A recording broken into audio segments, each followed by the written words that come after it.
1, 2, testing, yeah. Gonna be canonically listening to the lore of this channel later on. Yeah, alcohol poisoning, vomiting all day. Couldn't drive to get a hold of means. Doobie.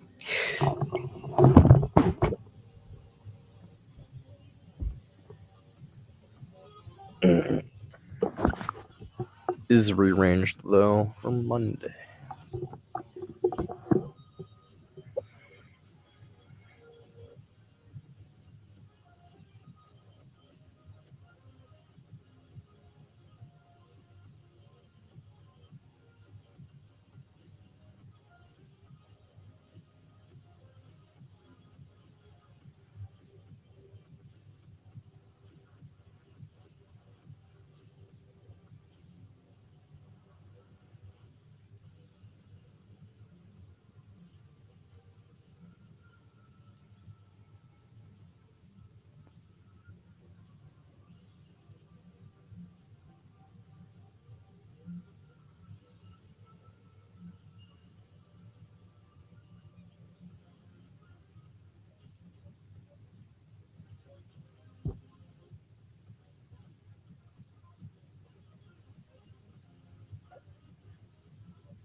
Yo, I'm done dying from alcohol poisoning. Fuck yeah. Rearrange the date that we are going to get hold of. So it'll be on Monday. So I'll maybe see you Monday night or Tuesday or something if you're still down then. Or yeah. I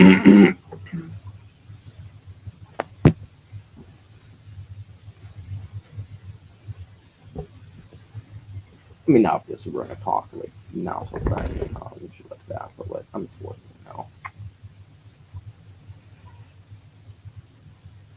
We're gonna talk like now till then, and shit like that.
Testing 1 2.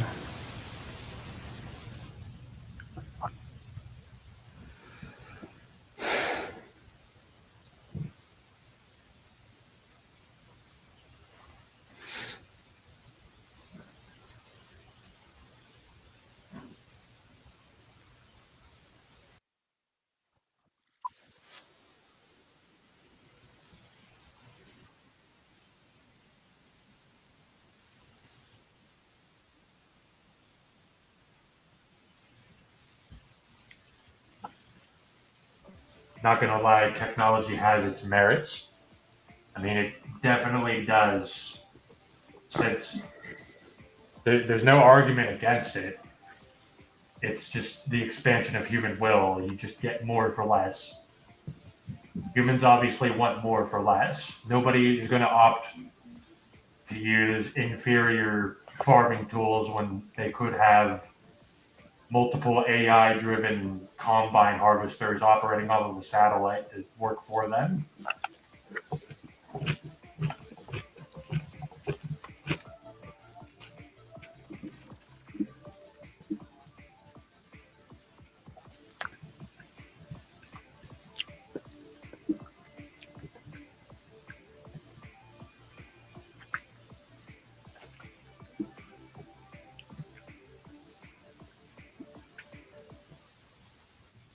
And I'm getting a little fatigued by the tracker music.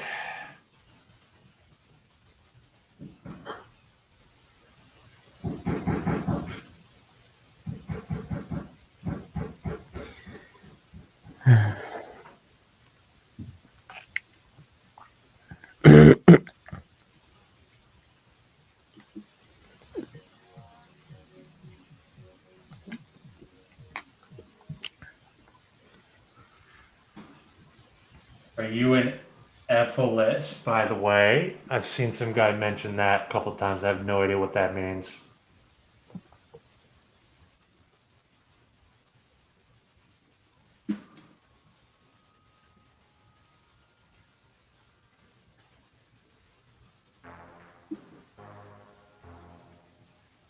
The technology will be allotted to people that they deem as suitable. No one will own anything. I'm pretty sure in a couple of years, YouTube will be a subscription service because I think one consequence is on top of the recession is the constantly increasing hardware needs for technology, like people demanding 4K 120 FPS videos, which is like that's that's a couple multiples more work being performed on hardware. Requires more investment, and they have to keep buying more and more, uh, however many terabytes of hardware space, like petabytes at this point.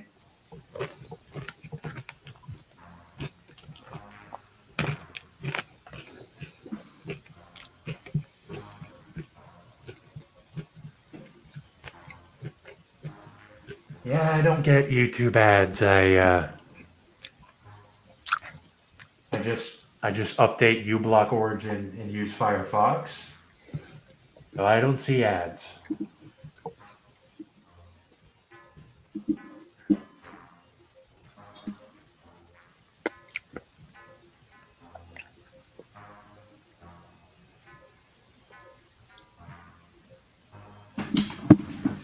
Technology can be like drugs without drugs. Well, drugs are a technology.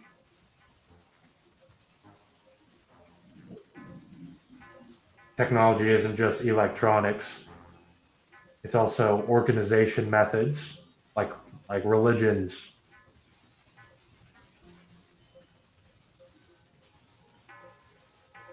Like technology is literally just stuff that we understand so well that it can we can trust it to do things consistently. It's static reality. It's reality that it's like the ground beneath our feet. usually doesn't change much.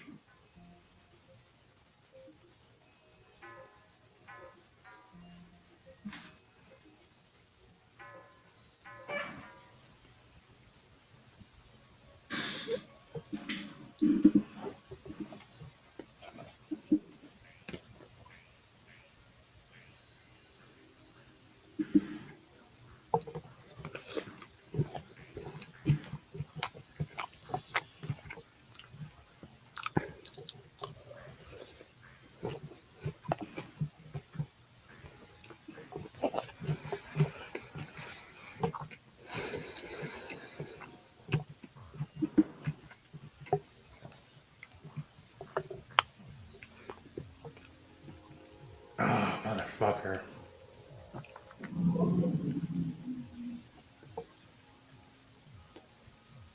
Out of curiosity, why the mask? Do you live in a country with sketchy free speech laws, non-existent free speech? I live in America and I just wear the mask because that's what I've been doing for almost 10 years.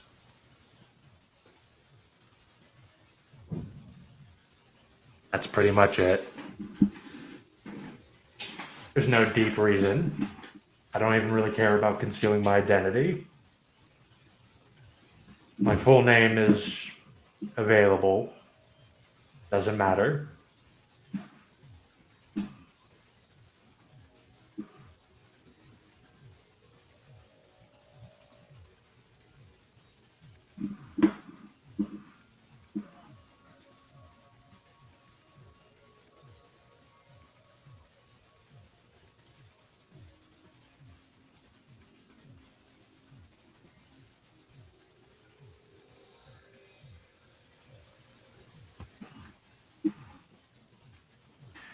Yeah, back to technology. It's not even this isn't even a deep thing. This isn't a profound or esoteric thing. It's just I don't know why people don't realize this. Like people come to conclusions that everything's about liberalism or capitalism or something when it's really just about technology, and you can still go deeper than that, but that's pretty much it. We can explain why everything's about technology, and I pretty much told you technology pretty much has infinite potential. It's the only real thing that continuously expands our will, gives us more for less. Everything else is just secondary to it. Technology is just static reality. It's reality we've figured out to such a consistency that we can just deploy it anywhere and keep using it. You, I sin what I sin, brother in Christ.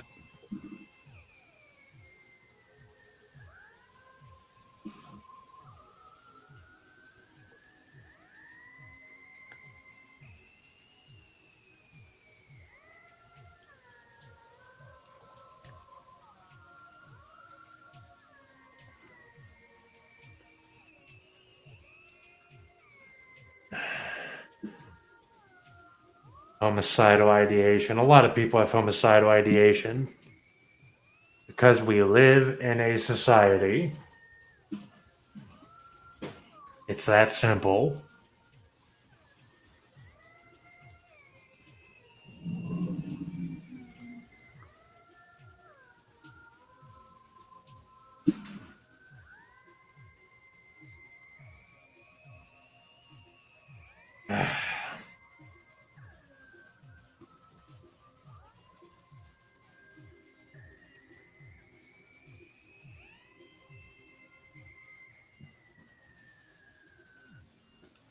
I'm tired.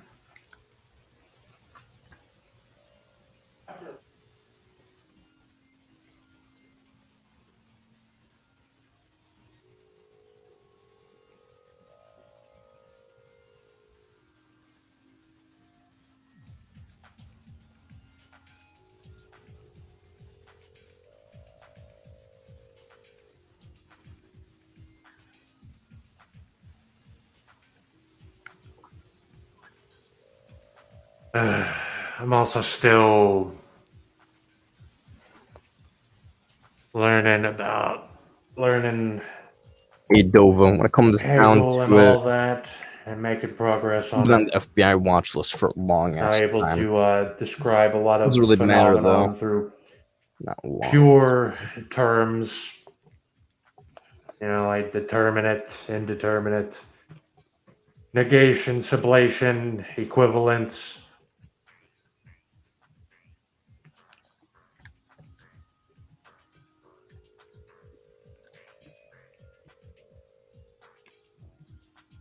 Something other essence.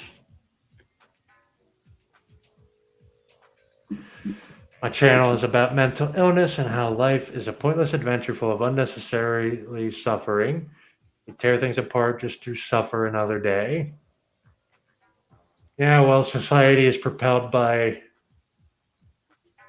the people that are lucky and manic and get to pretend that everything's fine. There's got to be some people that are protected from the suffering of the world to keep the engines of suffering going.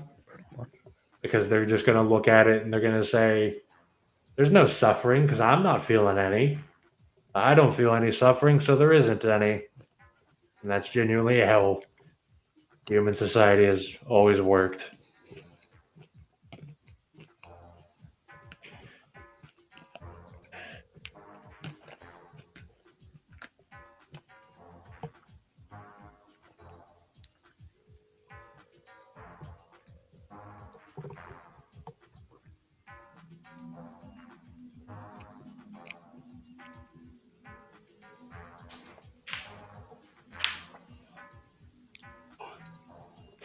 Yeah, Hegel has been very useful because here's the thing that talking about it with somebody else, it's kind of helped me figure this out. Is I've been trying to push myself away from using certain terminology. Like I used to use a lot of Christian terminology, but then I found that the context of Christianity is too impure and it doesn't precisely describe certain phenomenon. Describing everything with analogies is very simplistic, and only simpletons are really satisfied with that. Eventually, you find that describing everything with these mystical analogies is both ineffectual for communicating with other people because people come from a large variety of contexts. So it's very useful to have a contextless paradigm to communicate with them through. And then also, you can more precisely describe these things. Now, as somebody else described it, this has been very accurate. Is it's useful for like getting out of something, learning like how everything like is structured on a very basic scale, like the actual binary logic circuits. Like here's all the analogies, here's all the shit about oh, you're a slave to the machine, oh, Archangel Michael, Satan, archons. And then you can go above that, and then you have binary logic circuits.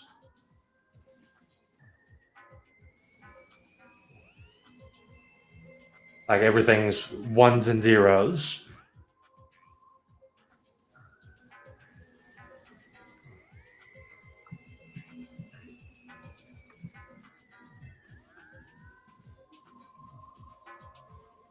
Like it's literally humans will we can observe something and have it just go on forever. This line of sight just goes on forever until we find a shadow or an obstruction to stop our line of sight. That's the negation. That is an argument which is saying no, saying actually your line of sight stops here, and then you move forward with that. you sublate it, as in you incorporate it without destroying it or totally assimilating it. You incorporate this knowledge of the existence of this boundary into your knowledge, your knowledge base, and then you go forward with the sublation of stuff going on forever, and then stuff going on until it encounters this wall.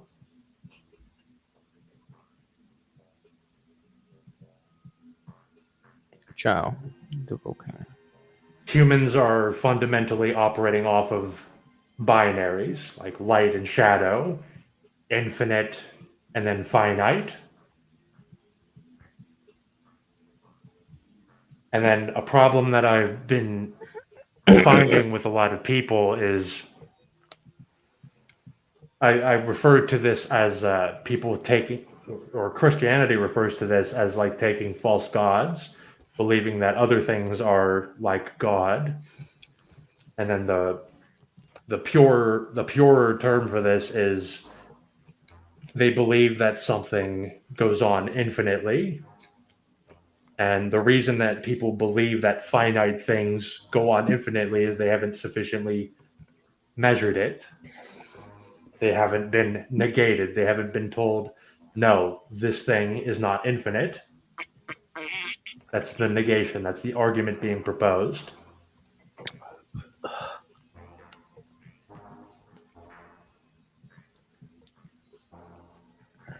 So then so far, that's what I've come to understand as Hegelianism.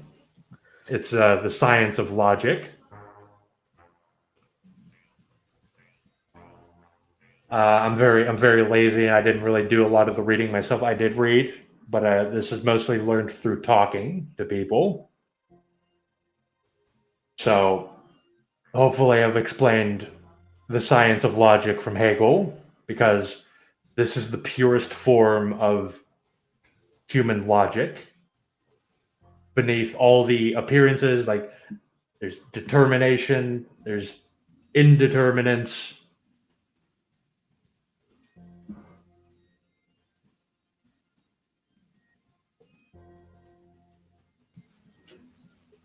I haven't really figured out determinants, determination, determinacy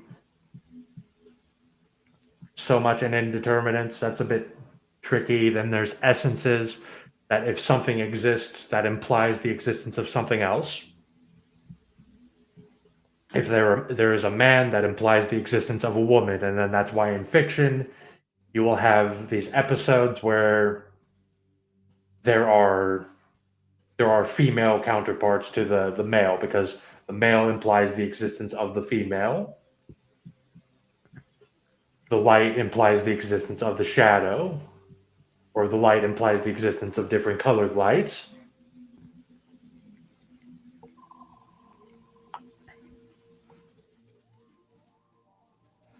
And then it's something and other.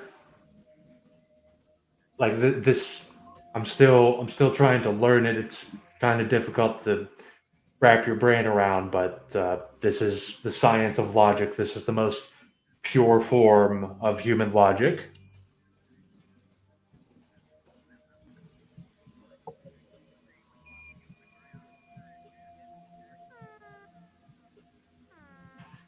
I believe in objective ethics and oughts.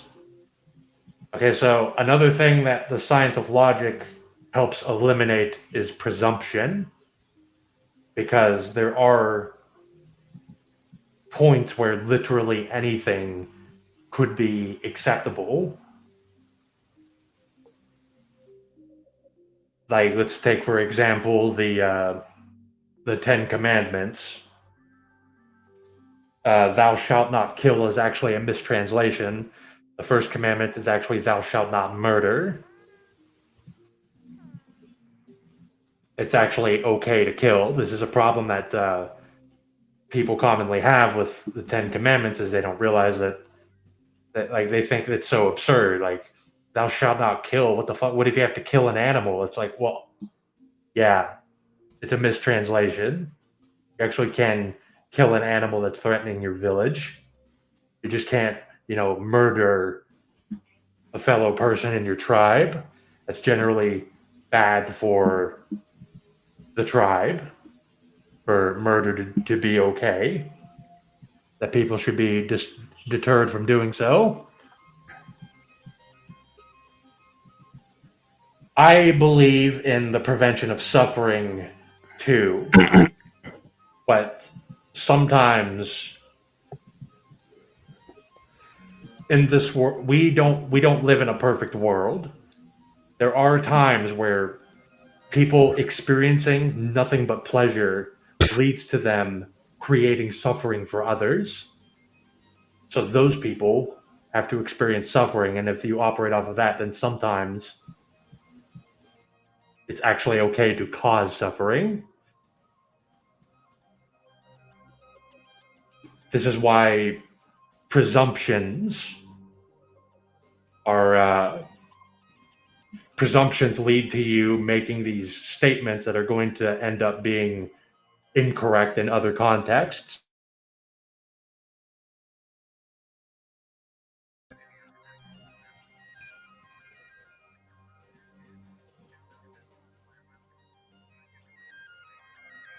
I don't value pleasure.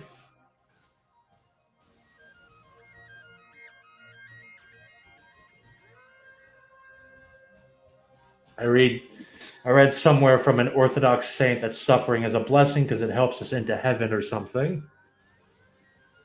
Okay, well, heaven in this regard doesn't refer to an afterlife. Suffering does help us reach, like, the way that the heaven and hell are experiences on earth.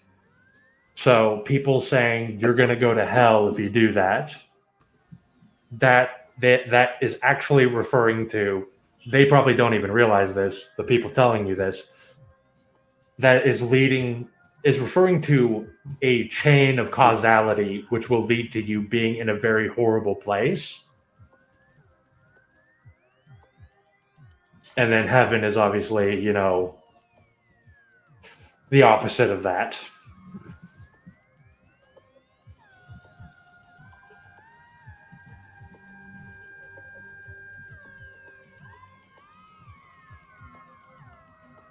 So in some cases, yes, suffering can help us figure out what we really want, what really matters, helps us become helpful to others, helps us understand suffering, because a lot of problems in the world are people, who are blind to suffering, who are disconnected from suffering itself. Suffering is a negation, as Hegel would say. It's an argument against your belief, inevitably, of something going on forever, your pleasure going on forever, or someone believing that I don't know, something like capitalism or their pleasure is infinite and goes on forever. It's because they haven't experienced the argument against it. And this usually comes in the form of something like death.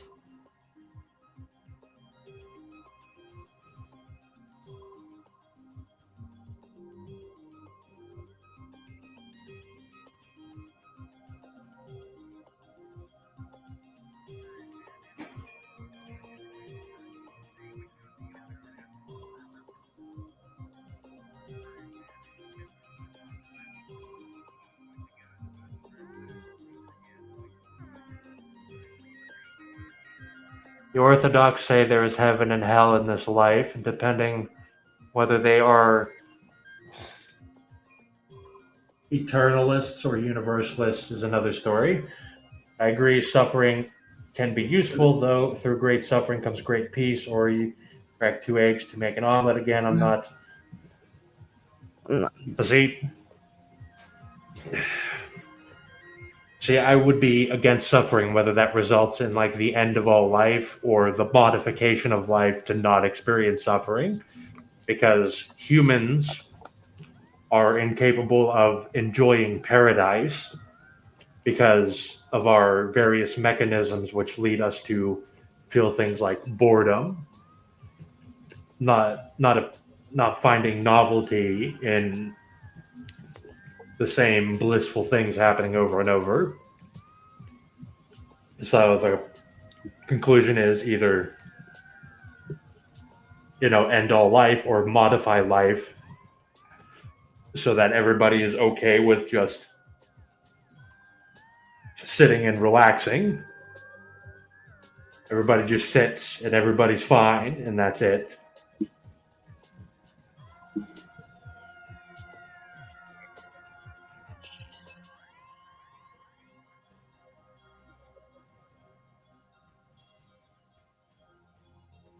But it's not as simple as advocating suffering, because that makes you suffering is not infinite. You need to experience the argument against suffering.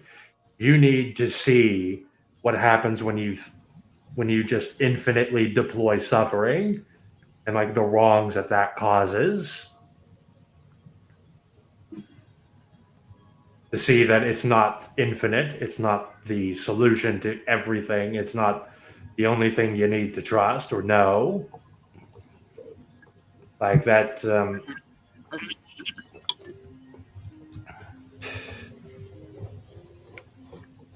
we live in such a world where I'm honestly able to most of the suffering that I think people should go through, it will be done to them and other people like them. I just have to step out of their way, and they will torture themselves and other people like them. So my hands are free of the blood of that. But there's another problem where what if we do live in like a paradise? We live in heaven, and everybody's just sitting around and everything's fine. But then one asshole decides to reintroduce suffering to the universe. That's what people would refer to as a demon. Someone who flippantly decides to reintroduce suffering to the world. That guy's an asshole, and people will curse him, curse his name, his existence.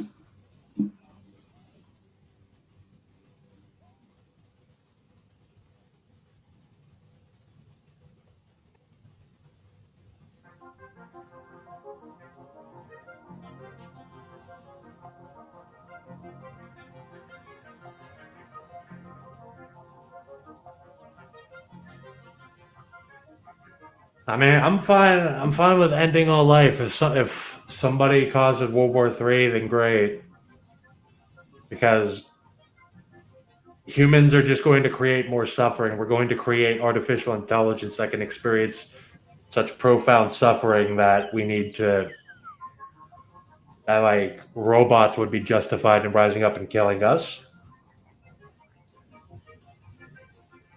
There's a couple endings for humanity, and total death is one that I would be okay with.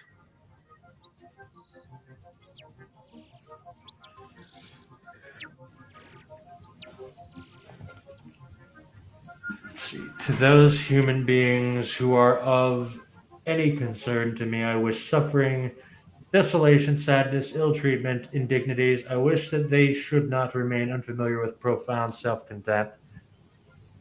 Nietzsche said a lot of things, from what I've seen and heard from other people. He's he's he's a bit of an overrated philosopher. What I like about Hegel right now is Hegel is more pure. He just wants to know how things work. He doesn't necessarily care like what ought to happen, but he does care about why we think things ought to happen. Why should things ought to happen? He he attempted to map out the most basic form of the human logical system. He just cares about the mechanics, which I do too. Idealism, along with analogies and presumptions, are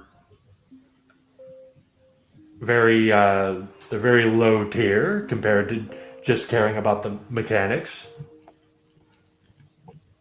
Because figuring out the mechanics will also tell you, like, well, okay, so why morality? Why? And the mechanics tell you why. Instead of just presuming that something is right and making a statement, you can actually figure out why.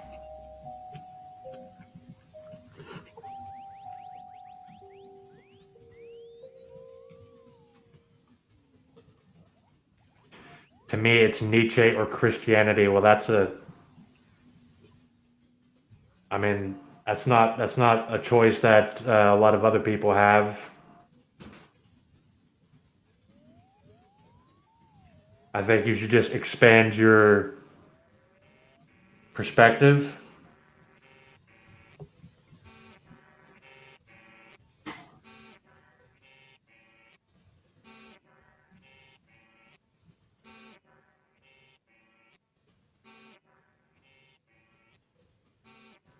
Evolution blows Christianity out of the water.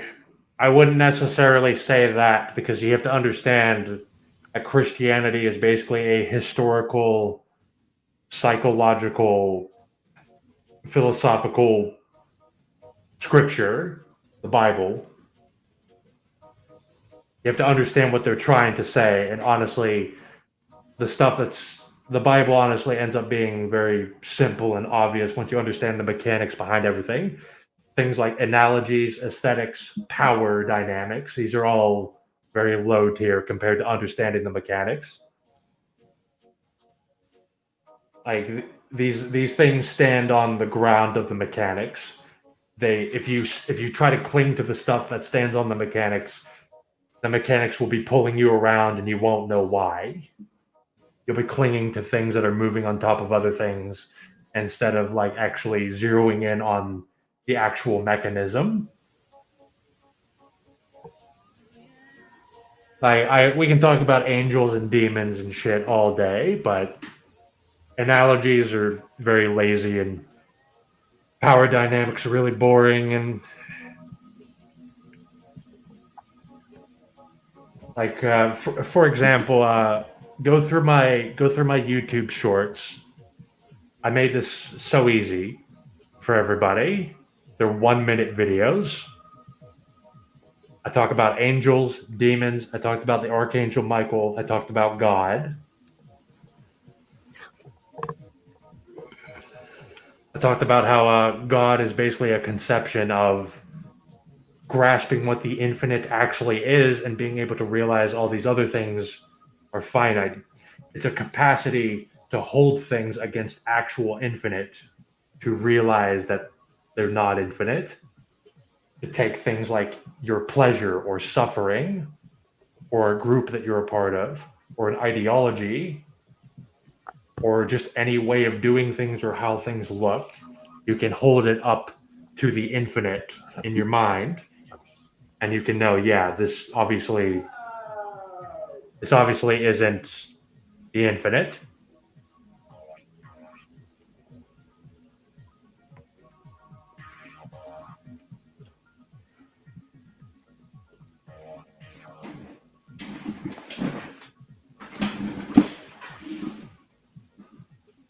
If you think arguments for God are strong, you brought up Mainlander. Why not believe in what he thought? Makes a lot more sense than a power ego maniac creating things for no reason.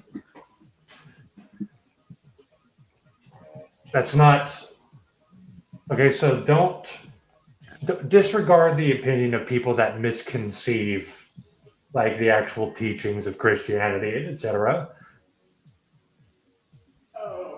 Like, let's see. If they're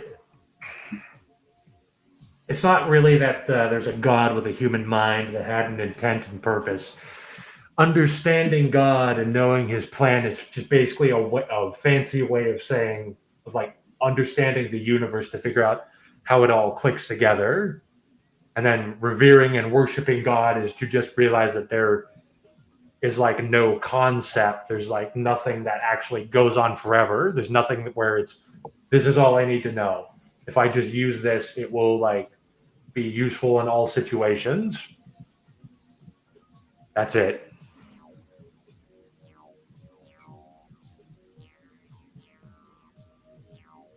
And you hear your dad groaning at the TV, yeah. Likes to make noises and gamble.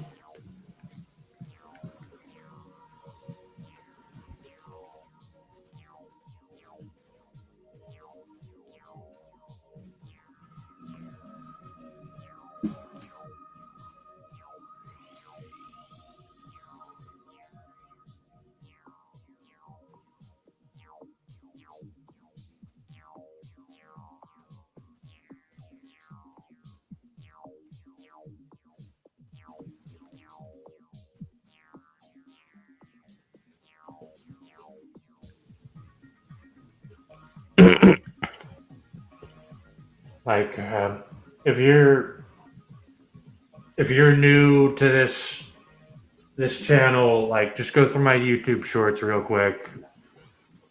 I explain God and everything really quick, what I think about God and angels and crap. I understand it better than most Christians.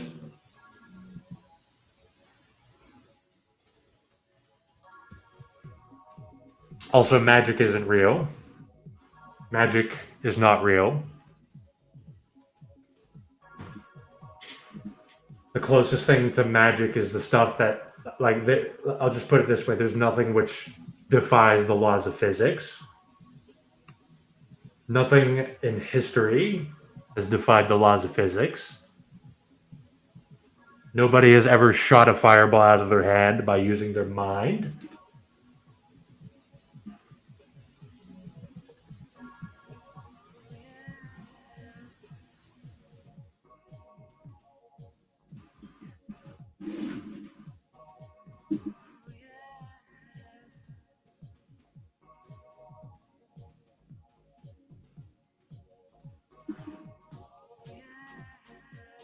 So anyway,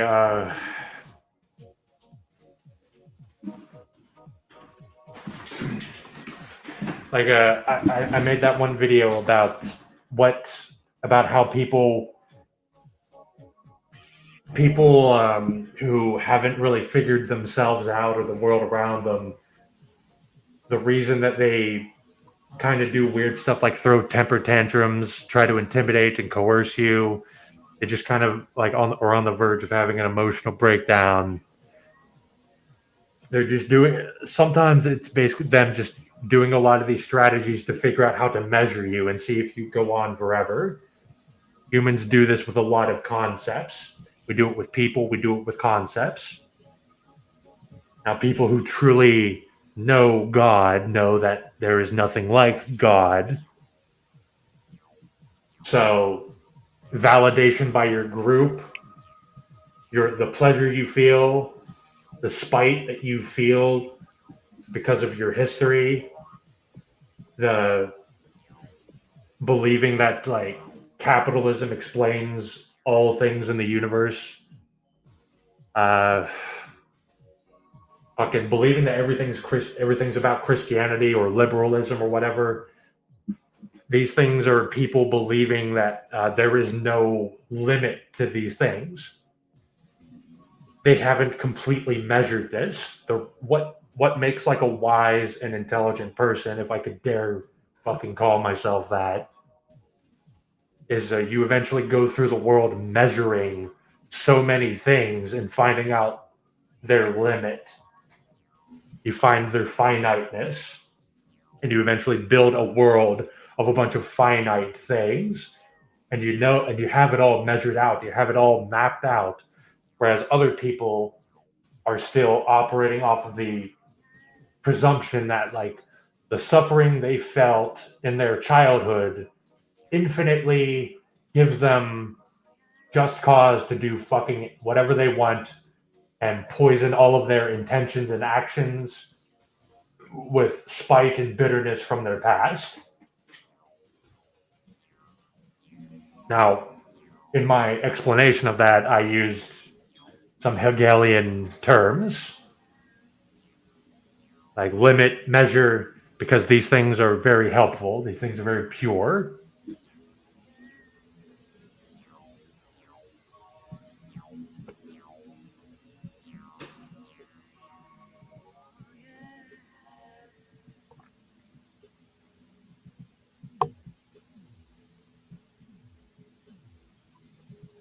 Funny thing, all the lead bullets that you were shooting at one point of time were uranium, and Christians don't even know that. What can I say? My life was meaningless, so I took the leap of faith like Kierkegaard, and I feel better because of it. I'm just an idiot trying to find my way in life. That is okay that you're doing that. But where you are is not the ceiling of your intellect, of the things that you know. A lot of people cling to Christianity, believing, and they end up worshiping Christianity and not God. They think that Christianity is what goes on infinitely. Things that appear to be Christian, therefore they're infinitely, good, and etc.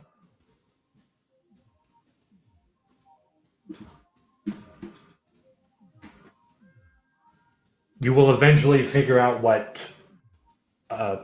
There's a lot of phony mystics throughout history, but there's a lot of good spiritual gurus and philosophers and scientists. You'll eventually figure out what the fuck they were trying to explain. You'll figure out the deeper meaning of the Bible, of philosophy, and then you'll be on a whole other level beyond most people that subscribe to these religions. You'll figure out what they're actually trying to say. You'll know what an angel actually represents, what a demon represents, what God represents. Why is Jesus the Son of God? And all of that. Like, I understand all of that.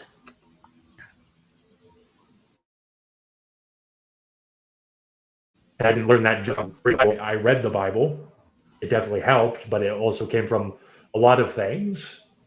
It came from me waging constant metaphysical battles on like the internet, doing these chess games across the Chan boards and playing games and exploring all these fantasy worlds.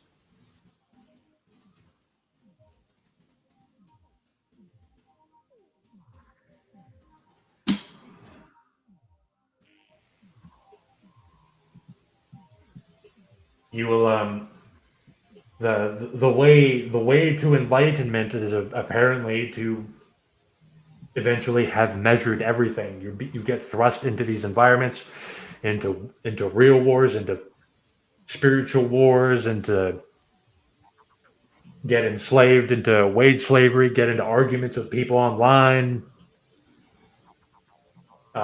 financial hardship, feel pleasure, feel suffering, have a relationship, have a breakup. You will eventually have measured all of these things and find out their finiteness, and you'll find out that there is nothing that is infinite. And as Christians would say, there is nothing like God.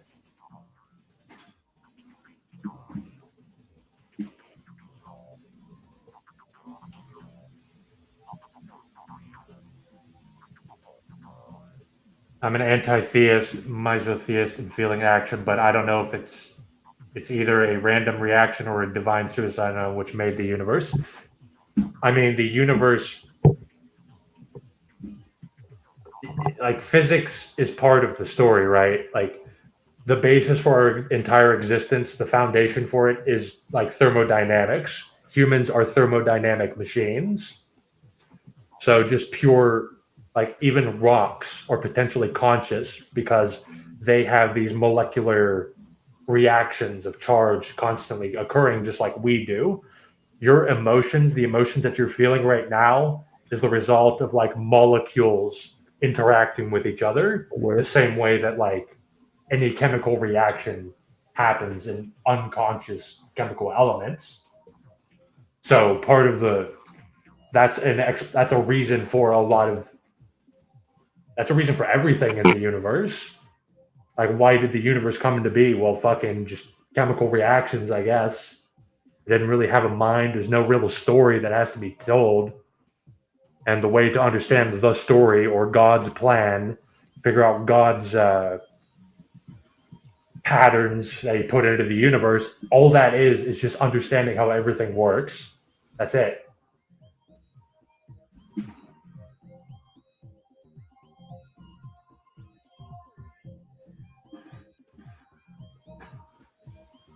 Dostoevsky pointed me towards Orthodox Christianity. The Catholic Church also claims to be a Christian. Even if there is a creator that's still conscious, it isn't worthy of worship, only hate and disregard. Maybe our disdain will drive it mad. Mm. Sure, like if anything created this universe, I would fucking hate them because this fucking sucks. But the thing is that whether you hate this existence or not, part of a logical function that we have to go through is understanding that there is nothing that is infinite like God. It's not just about God. We keep getting sucked back into Christian terminology. I'd rather we could set that aside, but this will help me explain it. No. This is Why? you still revere God if you strive for truth and you want to understand how things actually work. Well, for one thing, you have to measure everything, and you have to find out that eventually all these things are finite. Like, even though we all come from thermodynamics, even thermodynamics isn't good enough to explain everything in the universe. Like, eventually, I guess it could be. There is a thermodynamic reason for everything, including why we're here, why you're staring at photons being emitted from your screen, and I'm sitting here talking about philosophy and shit. There's a thermodynamic reason for all of it. Because we are just thermodynamic machines that are just fixated on collecting as much energy as possible. But, heat is a radiance of energy, which is why we want warmth, for one thing, whenever it's cold.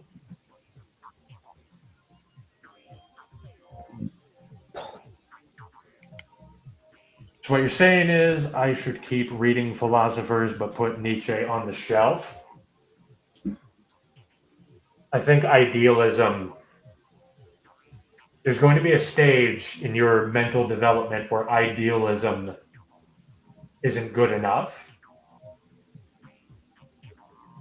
Just asserting things, presuming things, eventually won't be good enough because you need to figure out why things are.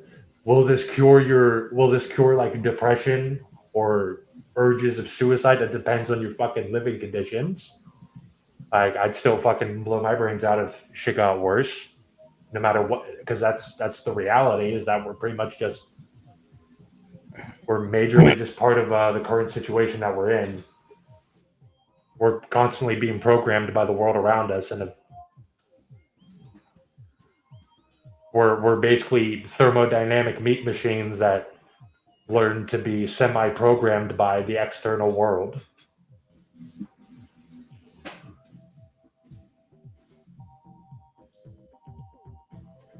But should you put Nietzsche up on the shelf?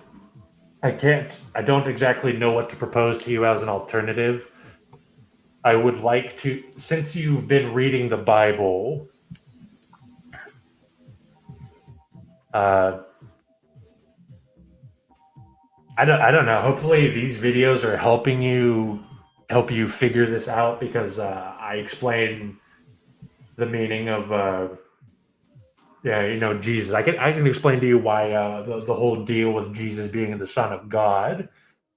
Like, Jesus is like the way to be the Son of God is to like actually be the absolute ideal, the guy that is actually spitting the truth and lives for the truth, does things just for the truth. And so that's a very serious thing, because so many people claim to be that. They go by other terms. They'd be like they're favored by the market, they're favored by science, they're favored by other fucking gods. or they're favored by God himself. But the thing about it is, what did Jesus say? Jesus, pretty basic stuff. It's not mystical garbage. Like everything that he said is pretty reasonable. He wants to free you from your history. A lot of people poison their intentions with emotions and feelings about their past. I've had to deal with a lot of people who are just very toxic and poisonous because their intention, they don't understand the concept of the purity of intent. That if you are not entirely aware of your intention and what you're putting into it, you don't realize that even when you're helping somebody, that you're contaminating it with 40% poison, and then you're actually hurting them.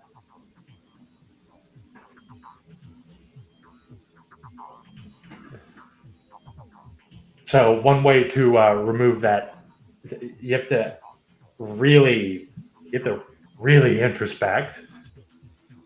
You have to experience a bunch of things, and then you have to eventually sit down and work through it, break everything down, build yourself back up.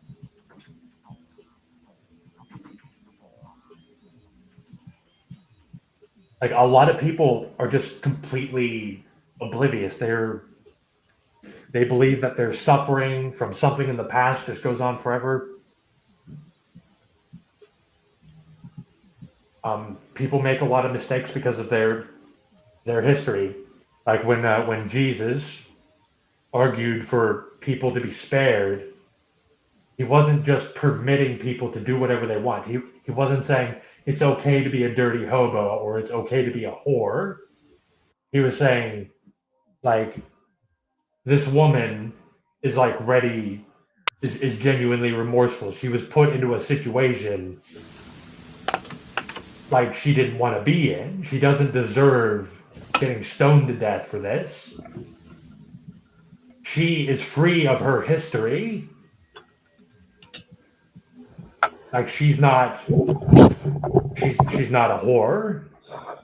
She's free of her history. She's ready to go forward. And then everybody else, though, they're like, fuck that. Her history says this, so she should die now.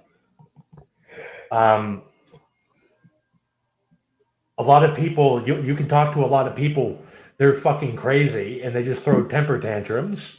And it's why the fuck are you doing this? Why are you a lunatic? Why are you a temper tantrum? And why are you tantruming and just being an asshole and contaminating all of your actions with this toxicity and shit? And it's because they can't break free of their history.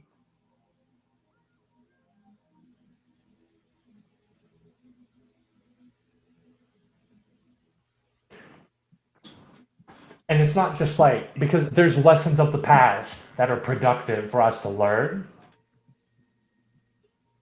It's just being enslaved to your past. It's one person, the mark of Cain, the curse of Cain. Cain killed Abel. And then instead of being remorseful and repenting to God, getting over his hubris, realizing how this all falls together, that he shouldn't have done that.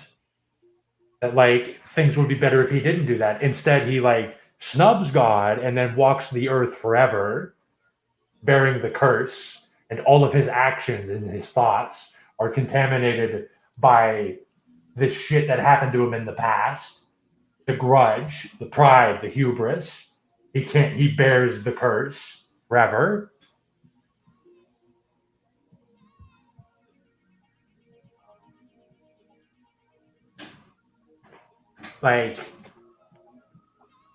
This isn't mystical, magical shit. This describes actual human behavior. It all makes sense if you figure out how to parse the actual meaning of it. Now, I'm at the stage where I don't have to settle for these analogies because people get lost if you take an analogy has specific contexts that doesn't really make sense in other contexts, if you can find the deeper mechanisms behind it, you can purify it. You can come out of it, figure out how it all comes back together, and then come back in with a deeper understanding.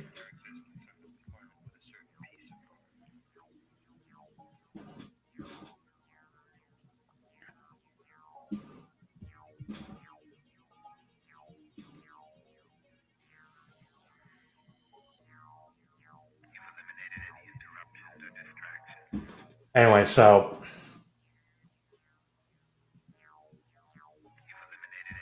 what comes to mind with what you're talking about being crazy. From my reading of Genesis, it seems God is more angry at Adam and Eve eating the forbidden fruit than Cain killing Abel. That's my impression. It's not about being angrier at Cain than Adam and Eve.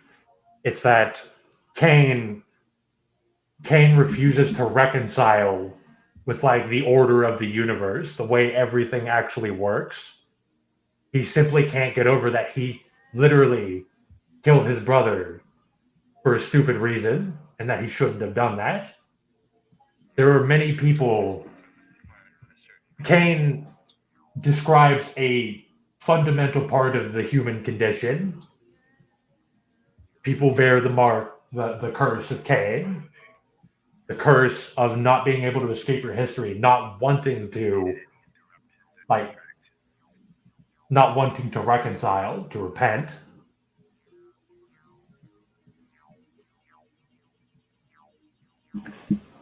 Obviously, I don't believe that Genesis happened like for real. It's all like storytelling. It's all creative, you know. It's all analogies because that's kind of the first step people make into understanding something is you have to set up these simulated scenarios for them to go through to find these meanings. We do it with media, we do it with video games.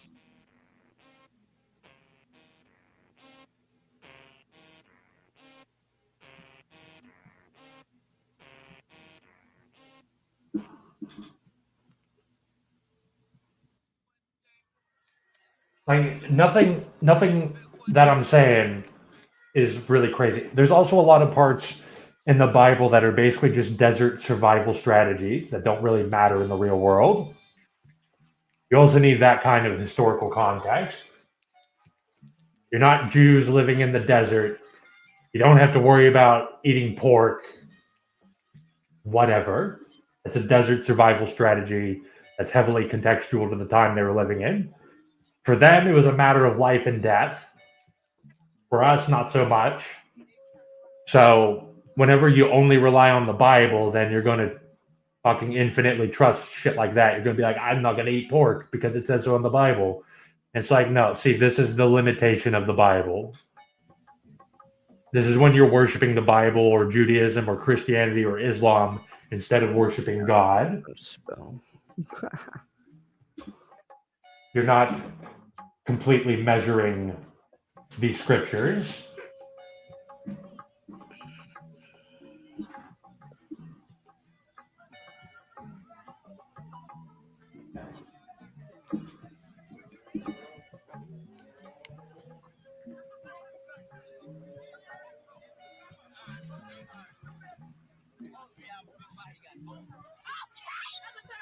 To live is to kill, as a mainlander says. Through death, there is redemption. It's the only 100% way to not perpetuate suffering.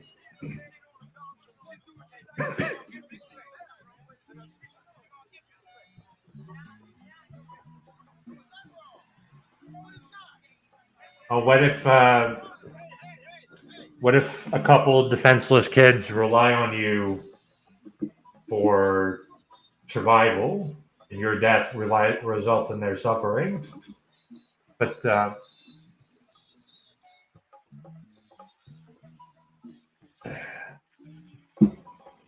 think you're taking. I I would be fine with like the total end of the entire world all at once. But the problem is I feel like you're kind of taking the wrong message from stopping suffering and anti-natalism.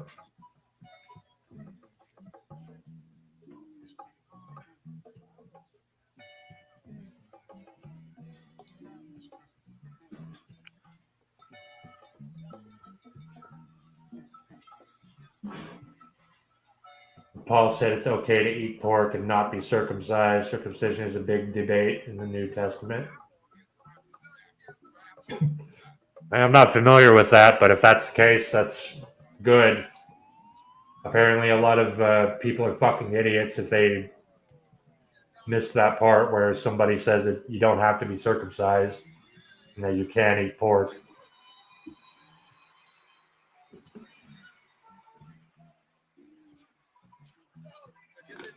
But either way, that's why Paul said that. The reason that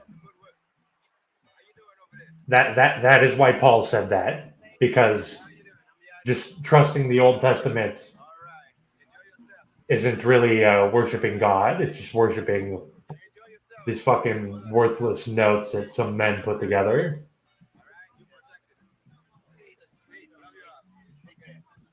Like it's just silly. It's stupid.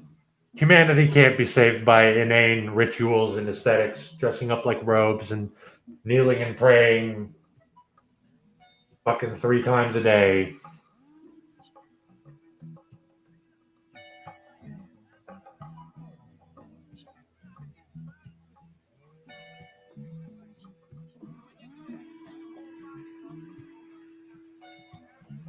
And pork become kosher if they pray over it. I mean, you're allowed to eat pork in moments of desperation, if you mean praying. Like, another thing people misunderstand is what praying to God actually means, or worshiping God. It's not getting down and putting your hands together and saying, "Oh God, I pray to you. Oh God, I'm praying. I pray. Oh Jesus, Jesus, Jesus, Jesus." That's not pray. That's not worshiping or praying to God. That's not how it actually works. It's pretty much just a state of mind where you understand that there's nothing like God, and to remember that, to like not trust these little parts of existence, but to like trust the entirety of existence, to understand that there's a greater plan beyond, like, maybe you live in a fucking little shitty tyrannical kingdom, so you have to trust there must be some bigger thing that all the order falls under. There's some bigger order that everything falls under. Or like just trusting that maybe there's something beyond what you actually know.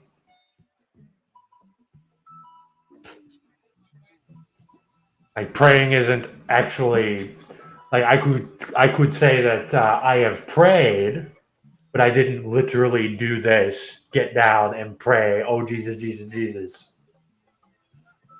It's just utilizing. It's just understanding what the infinite actually is, and like being dedicated to truth and measuring finite things for what they really are, not infinite. Like what people. A big problem that people have is that they think finite things are infinite, and they reach an equivalence in existence where everything they project their perception out, and then it comes back, and it comes back affirmative, and it just keeps going back and forth, and nothing changes. And then around them, they're causing fucking bad shit to happen, and they're incredibly wrong, but they don't care because it just keeps going back and forth like this, just verifying their existence over and over. There's no change happening anymore. That's pretty much that's the problem with most people.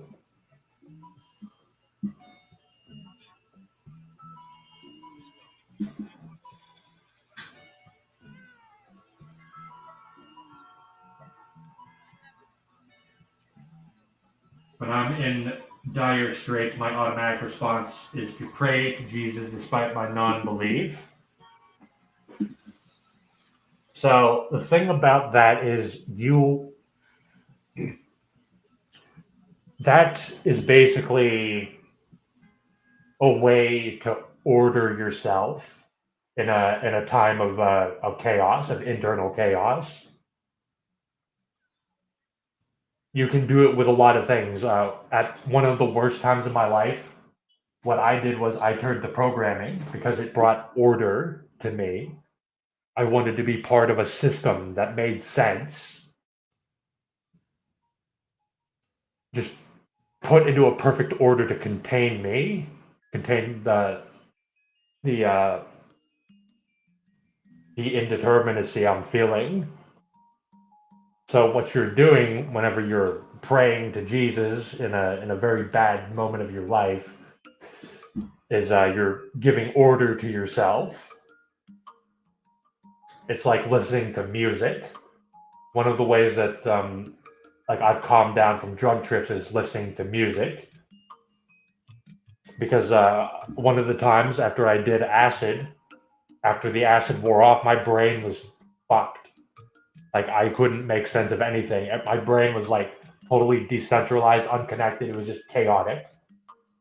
So the way to reintegrate myself into society was to give myself over to the order and patterns of the music.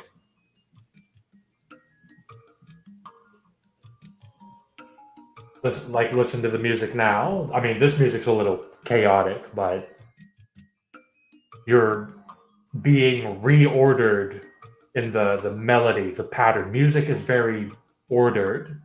Music that sounds good. It's like being ordered by a computer. You're pretty much giving yourself over to very clean, very straightforward, ordered programming. This is how music helps people sometimes.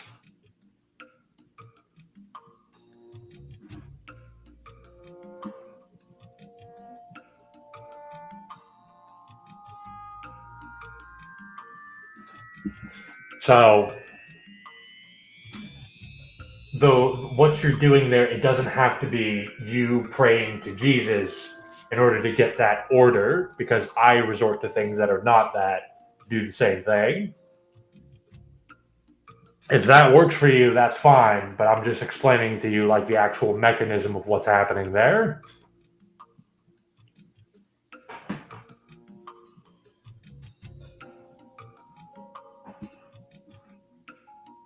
So to clear up the confusion about how prayer works,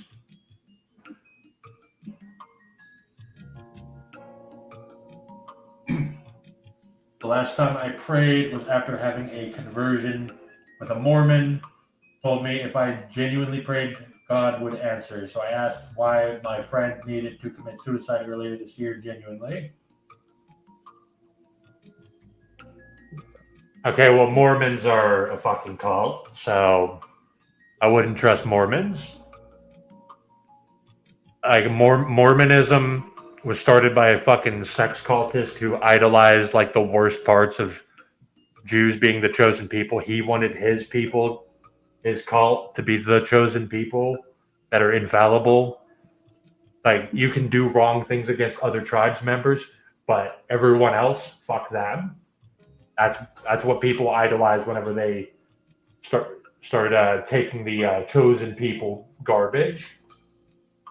So that's problem one. Second one is praying to ask God, why did your friend commit suicide?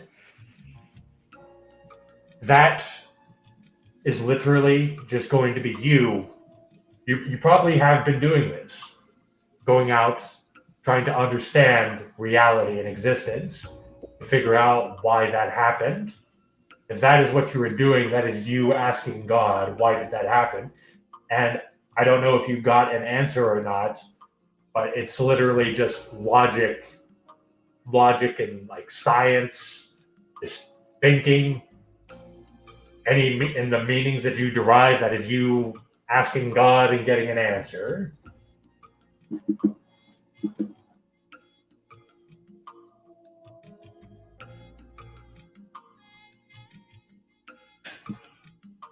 A lot of people don't make the mistake that Nietzsche makes. Nietzsche talks a lot of shit on Christians because there are a lot of fake asshole Christians that don't even understand their own religion.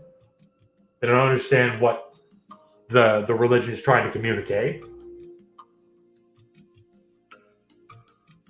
Don't make your conception based on how stupid normies are. All right, normies are stupid no matter what you do. I'm sure there's some smart ones, there's some good ones, but generally the masses fuck up everything. So don't operate off of whatever they're doing.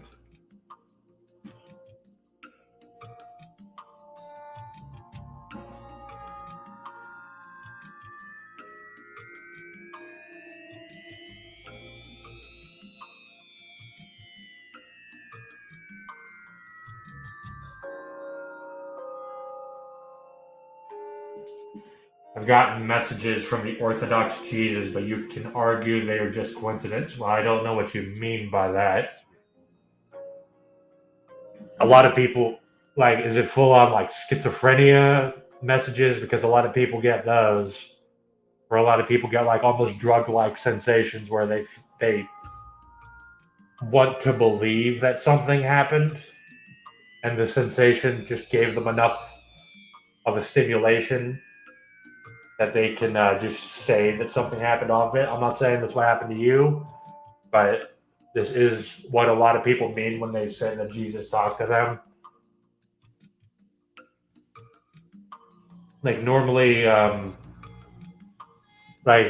Jesus talked to me, but it wasn't anything like magical. It was literally I read the Bible and as I kept thinking on it for a bit, I realized what he was saying.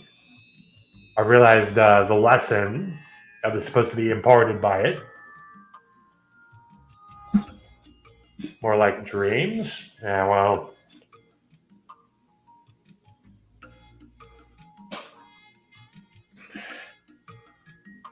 Dreams are a wild card. Like how it got censored by YouTube because my comments are too dark for the YouTube comment section.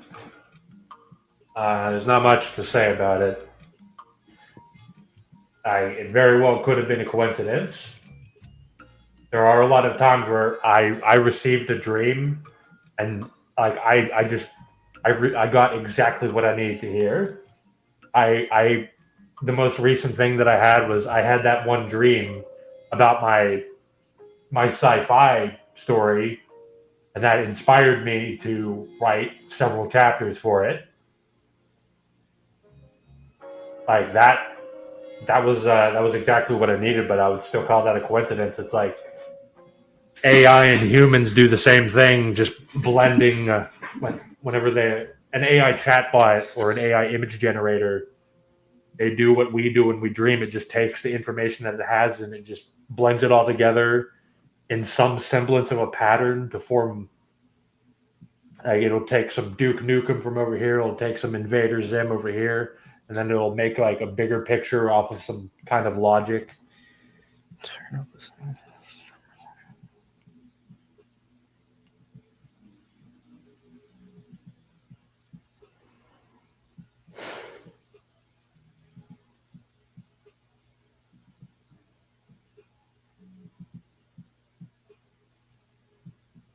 So now we transition to something that's honestly even more serious. So obviously you had the October 7th terror attack that Hamas did against innocent civilians in Israel.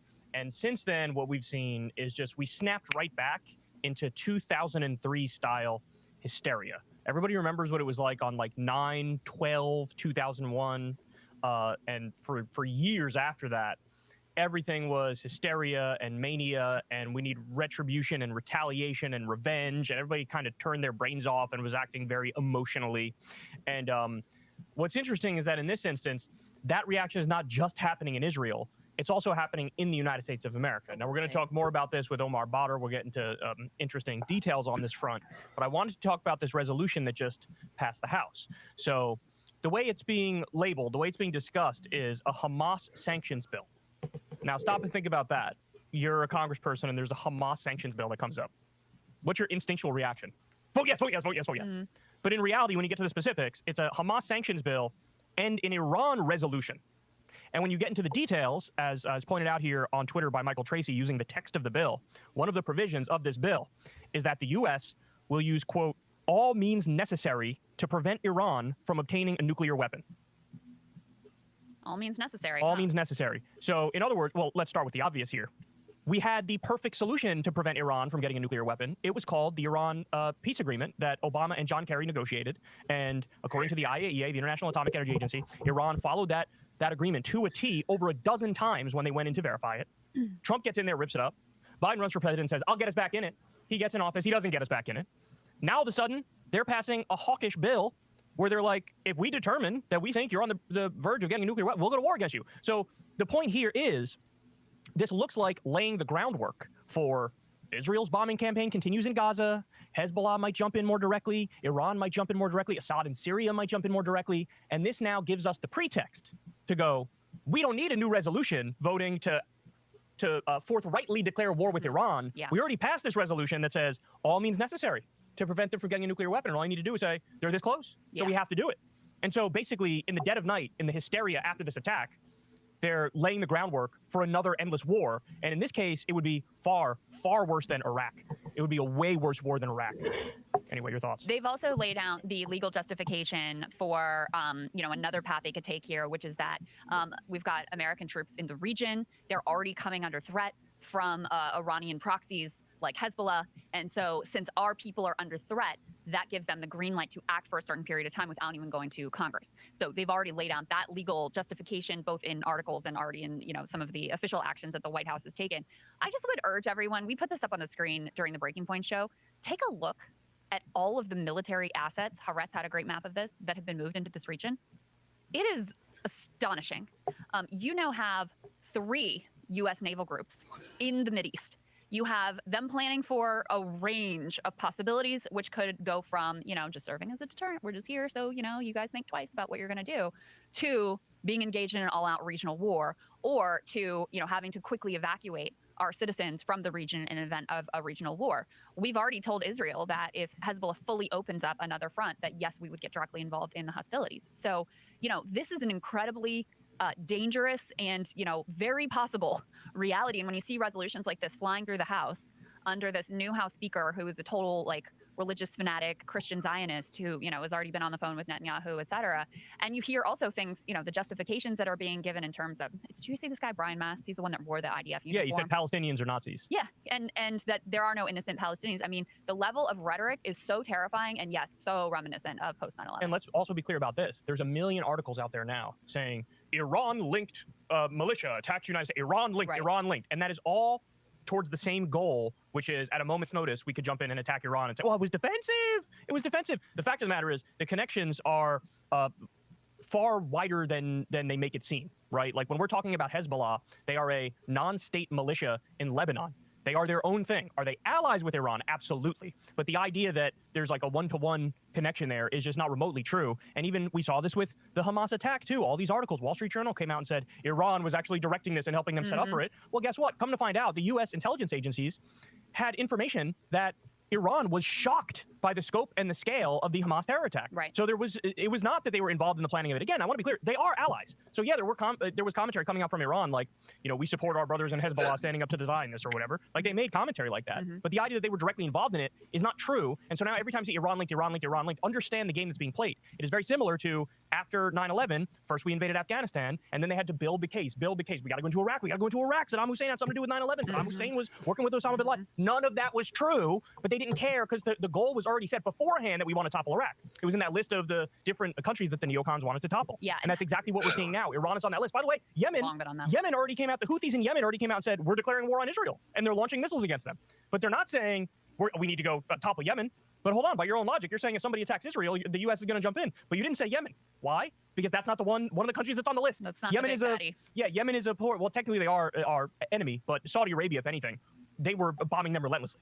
And the U.S. mindset is, if Saudi wants to get back in and start bombing Yemen, by all means, go right ahead. We're not going to waste our time. They're a rinky-dink country. They're one of the poorest countries in the world. They don't share a border with Israel. So, we're not going to do anything about it. But that just rips the mask off of, I thought you were going to jump in to protect Israel. No, they had these plans beforehand. They wanted to topple Iran for the longest time. It's on the list of countries that the neocon said, but this is one of the ones we want to topple. Yeah. When I went on with News Nation, and, it got heated over Israel, Palestine, whatever. And the guest before me was John Bolton. And this was in the early days after this like a week offensive on Gaza had just started. And already he was, forthrightly making the case for war with Iran. And, the Lindsey Grahams of the world, they're already out there. They were immediately out there pushing hostilities with Iran and trying to tie Iran to the Hamas attacks, and also trying to make this case that, what Hamas did to Israel, that they have global jihadist ambitions and this is a security threat to us as well. Total bullshit. Which is total bullshit. But that's, again, the same justifications that were used in, the war on terror. And there with more there than when you're talking about just Hamas. So, it's just a replay. You can just see it all unfolding so clearly. And that initial Wall Street Journal report that came out that was like, Iran was involved in the planning, which one of the reporters, it's astonishing she even still has a career, because apparently she's discredited for previous reporting. But that was disputed by not only American intelligence, but also Israeli intelligence. But you still hear these hawks hanging on to that reporting because they desperately need to make that link for this war that they've been, horny for decades now at this point. And let's be clear, they also rely on the ignorance of the broader public to make these arguments. So when they say something like Iran or jihadists and they're the #1 state sponsor of terror, this is something you hear all the time. You need to know nothing about the Middle East in order to believe that hook, line, and sinker. Because the fact of the matter is Iran...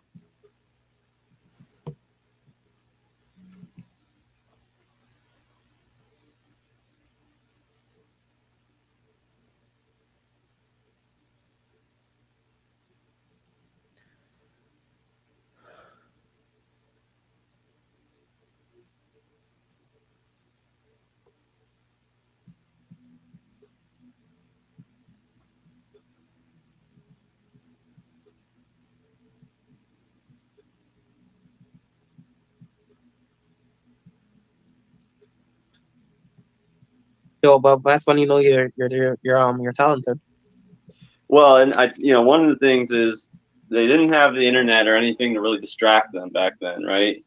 So that's all they focused on really was, playing. It was just fucking playing all the time, and then they.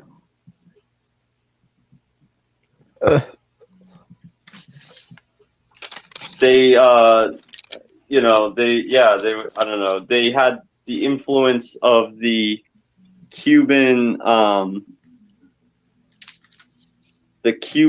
jazz musicians, right? Who